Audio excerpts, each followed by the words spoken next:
Colorado's seen a string of terrible crashes involving big trucks, and some have resulted in huge prison sentences designed to send a message.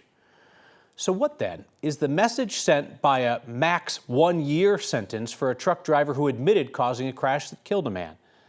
His widow asked that of Mark Salinger. This summer has been impossibly difficult after what happened here on June 11th. I lost the person that I'd been with since I was 17. Deanne Miller lost her husband Scott when a truck slammed into his car on Highway 285 near Bailey. My husband may have died physically, and he may not be on this earth anymore, but I died with him. The driver of the semi-truck was Ignacio Cruz Mendoza. He didn't have a valid commercial driver's license, and he was in the country illegally. Deanne knows he should never have been on the road driving next to her husband. I mean, he should not have been behind the wheel of that truck, and he knew that too. Yet Cruz Mendoza was only charged with misdemeanor traffic violations, 1 count of careless driving resulting in death, and 3 counts of careless driving resulting in injury. He pleaded guilty to those in July and will be sentenced on Friday.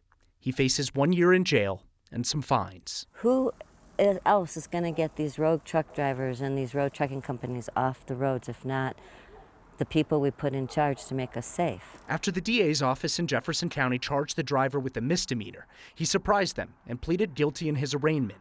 That prevented prosecutors from filing more charges as they got more evidence from crash investigators. At the time they filed the charges, all they had was probable cause on a misdemeanor charge of careless driving resulting in death. 9 News legal analyst Scott Robinson says after the guilty plea, double jeopardy prevents any more charges from being added. There's no question but that the decision to file just the misdemeanor charges is coming back to haunt the prosecutors, at least to a certain degree. Hold these people accountable for their actions. After losing her husband less than 3 months ago, Deanne will walk into a courtroom on Friday to tell a judge why the man who crashed into her husband deserves the maximum sentence.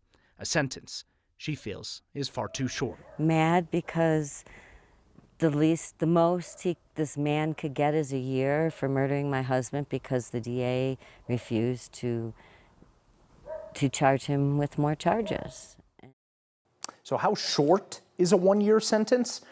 Earlier this year, a truck driver in Weld County was sentenced to 16 years for a deadly crash on I-25. A couple years back, the same district attorney's office in Jefferson County, who prosecuted the truck driver who killed 4 people on I-70, that driver got a 110-year sentence before the governor stepped in to reduce it. Deanne still trying to wrap her mind around why more charges weren't filed before this driver had the opportunity to plead guilty. Mark, as you've shown us, there's often kind of the dual prosecution. You got the trucker on one side, you got the trucking company on the other. Yeah, and we can report tonight that the DA's office is still looking into that trucking company that this driver was driving for. Monete Trucking has a history of violations, including allowing drivers to be on the road without proper commercial driver's licenses. The DA's office is looking into them, and that investigation is ongoing. Thank you for your continued work on this.